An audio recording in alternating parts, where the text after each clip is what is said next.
Welcome to the Progressive Era podcast. Today, we're going to hear from John Muir, a pioneer in wilderness preservation. We'll dive into his achievements, his inventions, and the lasting impact of his work as a reformer.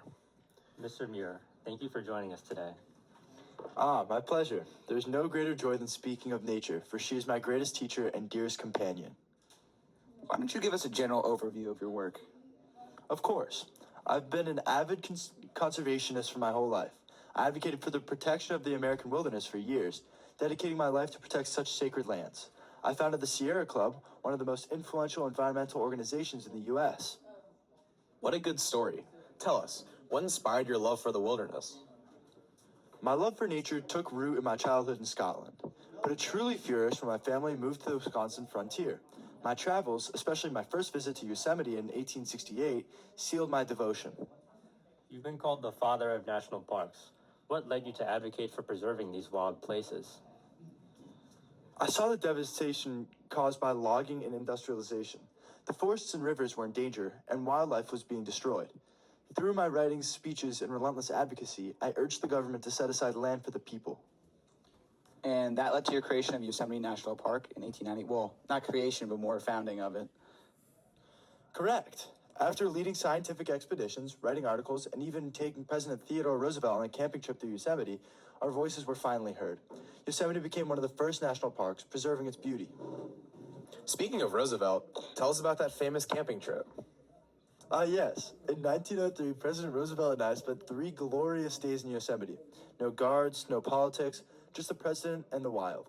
I convinced him of the urgent need to protect our forests and mountains, leading to the expansion of national parks and federal protection of millions of acres. And that wasn't the only national park you created, was it? My work has also led to the creation of Sequoia, Mount Rainier, and Grand Canyon National Park. Wow. I mean, it's truly remarkable how much you dedicated your life to this cause. This country wouldn't be the same without you. I know I love going to national parks. Okay, guys, we'll be back after a quick commercial break.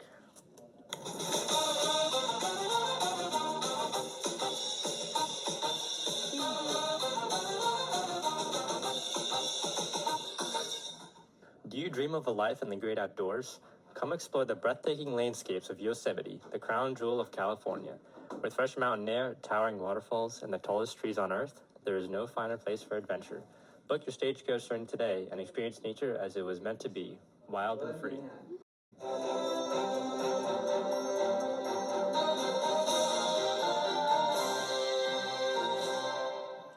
Mr. Muir, your work has inspired generations, but do you believe the fight for conservation is over?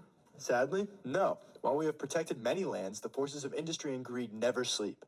The forests still need defenders to speak for the land that cannot speak for itself. Wise words indeed. Do you have any last words of advice for our audience? Yeah. I have one line that I've always followed. The mountains are calling, and I must go. I always value my connection to nature, and I hope with my words I can inspire others to find their connection. Thank you, Mr. Muir. Mr. Muir, your tireless work and for joining us here today. Remember, in every walk with nature, one receives far more than he seeks. Protect the wild, and it shall protect you in return. That's all for today's episode of Voices in the Wild. If you have enjoyed this podcast, be sure to share it and keep the spirit of conservation alive. Until next time, step outside and embrace the beauty of the wild.